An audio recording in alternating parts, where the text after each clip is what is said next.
Hello guys, welcome back to Sociology classes BA part 3rd. Okay, today our topic is major steps of content analysis. Okay, अंतर्वस्तु विश्लेषण के प्रमुख चरण. तो आज का टॉपिक है हमारा अंतर्वस्तु विश्लेषण के प्रमुख चरण. ओके, अंतर्वस्तु विश्लेषण की प्रकृति एवं उद्देश्य से यह स्पष्ट हो जाता है कि अंतर्वस्तु विश्लेषण एक जटिल प्रक्रिया है. ओके, अंतर्वस्तु विश्लेषण content analysis is a complex process. Okay, तो क्या है? जटिल प्रक्रिया है. अंतर्वस्तु विश्लेषण की रूपरेखा के निर्माण में अनुसंधानकर्ता को निम्नलिखित चरणों से होकर गुजरना आवश्यक है. ओके, इस प्रक्रिया के प्रत्येक चरण पर शोधकर्ता को बहुत सावधानी से कई कार्य करने आवश्यक होते हैं.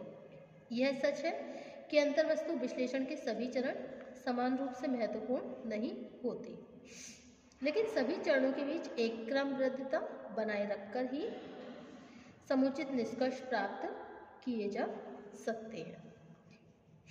अंतर्वस्तु विश्लेषण की रूपरेखा के निर्माण में अनुसंधानकर्ता को निम्नलिखित चरणों से होकर गुजरना आवश्यक है.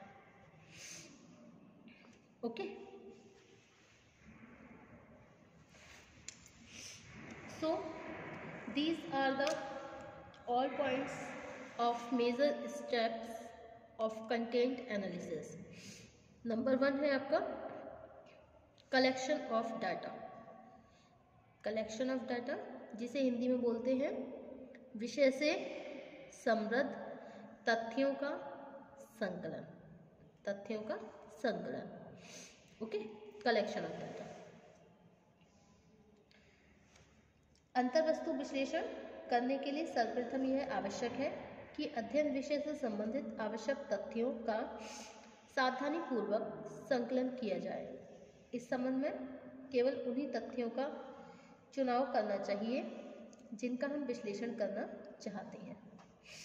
उदाहरण के लिए, यदि हमें समाचार पत्रों में प्रकाशित कुछ विशेष समाचारों अथवा रेडियो द्वारा प्रसारित कार्यक्रमों के प्रभाव का विश्लेषण करना हो, तो इसके लिए विभिन्न श्रेणियों के प्रासंगिक समाचारों अथवा प्रसारण का संग्रह करना आवश्यक होता है. यदि ऐसे समाचारों अथवा प्रसारणों की संख्या बहुत अधिक हो तो निर्दर्शन विधि के द्वारा उनमें से निर्धारित संख्या में तथ्यों का चुनाव किया जा सकता है. ओके, अब नेक्स्ट पॉइंट है इसमें विश्लेषण की इकाइयों का निर्धारण एवं चयन. Determination and selection of the units of analysis. Okay, विश्लेषण की इकाइयों का निर्धारण एवं चयन. ओके, अंतर्वस्तु विश्लेषण का यह चरण सबसे अधिक महत्वपूर्ण है, क्योंकि इसी के अंतर्गत अध्ययन विषय से संबंधित इकाइयों का निर्धारण एवं चयन किया जाता है. एक शोधकर्ता इस कार्य में जितनी अधिक सफलता प्राप्त कर लेता है, अंतर्वस्तु विश्लेषण का कार्य उतना ही अधिक वैज्ञानिक बन जाता है. विश्लेषण से संबंधित यह इकाइयां अनेक प्रकार की हो सकती हैं. हंसराज ने इस संबंध में 5 प्रकार की इकाइयों का उल्लेख किया है. नंबर 1 है वर्ड्स, नंबर 2 है themes, number 3 character, number 4 items and number 5 है space and time measurements. Okay, तो हंसराज ने इनकी 5 इकाइयां बताई हैं. हंसराज जो है determination and selection of the units of analysis की 5 इकाई बताई हैं, मतलब 5 इकाइयाँ बताई हैं. ठीक है।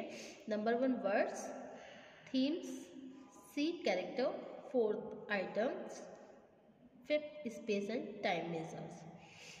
तो पहले हम लेते हैं शब्द, मतलब हिंदी में हम बोलेंगे इसको शब्द, वर्ड्स।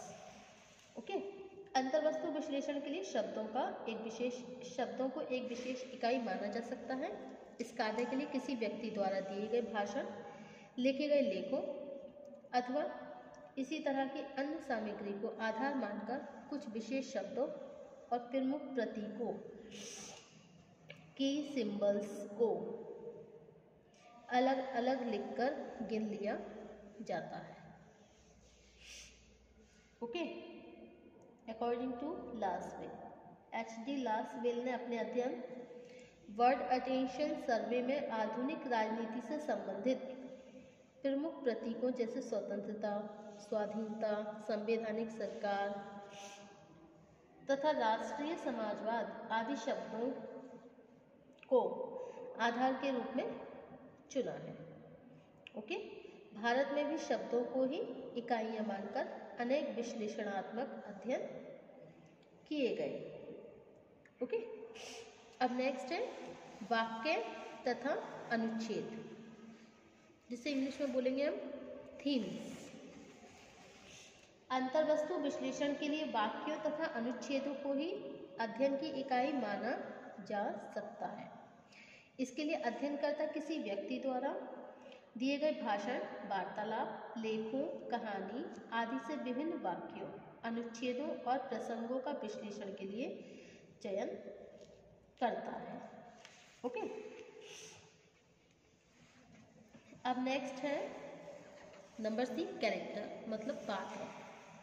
अंतर्वस्तु विश्लेषण की इकाई के रूप में किसी नाटक, कहानी, उपन्यास, चलचित्र अथवा दूरदर्शन से किसी पात्र का भी चयन किया जा सकता है। ओके। अब नेक्स्ट है आइटम, जिसे इंग्लिश में बोलेंगे हम मद, आइटम, ठीक है, ITEM। मद अथवा विषय अंतर्वस्तु विश्लेषण की एक महत्वपूर्ण इकाई है।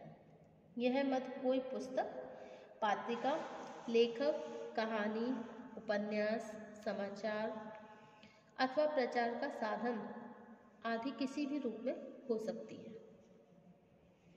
इन मदों का विश्लेषण करके यह सरलतापूर्वक ज्ञात किया जा सकता है कि किसी क्षेत्र अथवा देश में संचार के साधन कितने विकसित एवं समृद्ध हैं। ओके। अब नेक्स्ट है स्थान व समय की माप, जिसे इंग्लिश में बोलते हैं हम स्पेस एंड टाइम मेजर्स, स्थान व समय की माप। संचार के क्षेत्र में स्थान व समय का माप करना भी अंतर्वस्तु विश्लेषण की एक प्रमुख इकाई बन सकता है। स्थान से तात्पर्य किसी समाचार पत्र, पत्रिका अथवा लिखित साहित्य में किसी व्यक्ति विशेष के विचारों को मिलने वाले स्थान से है। उदाहरण के लिए भारत के प्रधानमंत्री की विदेश यात्रा किस सीमा तक सफल हुई, इसका विश्लेषण इस आधार पर किया जा सकता है कि विदेशों की पत्र पत्रिकाओं में उनकी यात्रा के विवरण को कितना स्थान प्रदान किया गया। ओके। विश्लेषण की इकाई के रूप में समय का तात्पर्य कार्यक्रम की अवधि से है। इस अवधि को मिनटों में मापकर उनका विश्लेषण किया जा सकता है। अब नेक्स्ट है विश्लेषण की श्रेणियों का विभाजन, division of categories of analysis, जिसे हिंदी में बोलते हैं विश्लेषण की श्रेणियों का विभाजन। ओके। DC मैक्सलैंड ने इस दृष्टिकोण से अंतर्वस्तु विश्लेषण के लिए 4 प्रमुख श्रेणियों का उल्लेख किया। नंबर 1 अंतरक्रियात्मक प्रक्रिया विश्लेषण, इंटरैक्शंस प्रोसेस एनालिसिस। इसके अंतर्गत सामाजिक अंतरक्रिया के संदर्भ में अंतर्वस्तु का वर्गीकरण एवं श्रेणीकरण करके लघु समूह का विश्लेषण किया जाता है। सेकंड है वैल्यू एनालिसिस। इसमें व्यवहारों तथा इकाई मानकर विभिन्न सामाजिक मूल्यों के आधार पर अंतर्वस्तु का विश्लेषण किया जाता है। नंबर 3 है नीड सीक्वेंसेस, प्रयोजन अनुक्रम विश्लेषण। इसके अंतर्गत व्यक्ति पर विभिन्न दशाओं के प्रभाव से जो स्थिति संबंधी परिवर्तन होते हैं उन्हें विभिन्न अंक प्रदान करके अंतर्वस्तु का विश्लेषण किया जाता है। एंड नंबर 4 है प्रतीकात्मक विश्लेषण, सिंबॉलिक एनालिसिस। ये वो श्रेणी है जो मनोवैज्ञानिक तथ्यों के निहित अर्थों के आधार पर अंतर्वस्तु विश्लेषण में सहायक होती है। ओके, अब नेक्स्ट है आपका श्रेणियों का परीक्षण, वेरिफिकेशन ऑफ कैटेगरीज, जिसे हिंदी में बोलेंगे श्रेणियों का परीक्षण। श्रेणियों की प्रमाणिकता का परीक्षण करने के लिए यदि पहले से कुछ मानदंडों स्टैंडर्ड्स का निर्धारण कर लिया जाए तो यह कार्य अधिक सफलतापूर्वक किया जा सकता है। ओके, नंबर 5 है अध्ययन की रूपरेखा तैयार करना, preparing outlines of the study.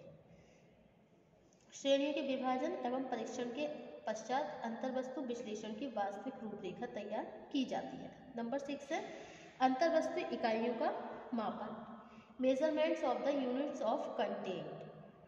अंतर्वस्तु विश्लेषण के इस स्तर पर अध्ययन विषय से संबंधित इकाइयों पर सांख्यिकीय विधियों द्वारा मापन किया जाता है। नंबर 7 है विश्लेषणात्मक व्याख्या, एनालिटिकल डिस्क्रिप्शन। ओके, अध्ययन से संबंधित इकाइयों का समुचित माप करके जब उसके परिमाणों को विभिन्न सारणियों में प्रस्तुत किया जाता है तो वह स्वयं ही स्पष्ट हो जाता है। नंबर 8 है प्रतिवेदन निर्माण, प्रिपरेशन ऑफ रिपोर्ट। प्रतिवेदन निर्माण अंतर्वस्तु विश्लेषण का अंतिम चरण होते हुए भी अत्यधिक महत्वपूर्ण है। ओके, अब नेक्स्ट टॉपिक आएगा हमारा नेक्स्ट टर्म पर अंतर्वस्तु विश्लेषण की उपयोगिता। Thank you for watching my YouTube channel. Thank you so much guys, thank you.